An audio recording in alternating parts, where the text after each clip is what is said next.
পলক তাইলে কি দোষ করেছে? এ তো দেখছি পলক ভার্সন 2। ইন্টারনেটের দাম বাড়ানো হচ্ছে, মোবাইলে কথা বলার খরচ বাড়বে। এতদিন কত কথাবার্তা শুনলাম যে ইন্টারনেটের দাম কমবে, ইন্টারনেটের মেয়াদ থাকবে না, আপনার মোবাইলের ব্যালেন্সের মেয়াদ থাকবে না, এটা করবেন এই আশায় বসেছিলাম। উল্টা এখন কি করতেছেন? বাজেটের আগেই আপনি ইন্টারনেটের দাম বাড়াই দিতেছেন, আপনি কথা বলার খরচ বাড়াই দিতেছেন। এখান থেকে 1,000 কোটি টাকা আসবে।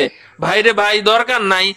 এই যে প্রতি বাজেটে একের পর এক যে জিনিসপত্র দাম বাড়ায় দেন ভাই, মানে জনগণের জিনিসপত্র কিনতে কিনতে অবস্থা খারাপ হয়ে যায়, দাম বেড়ে যায় সবকিছুর।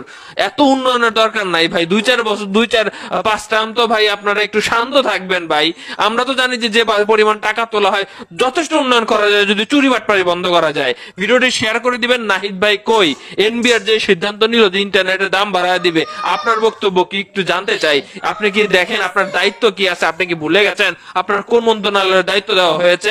একমাত্র মোবাইল গ্রাহকরাই ভাই রাজপথে নামে না, আমরা খালি কথাই বলি। ইন্টারনেটের দাম কমান, দেশ আগাবে।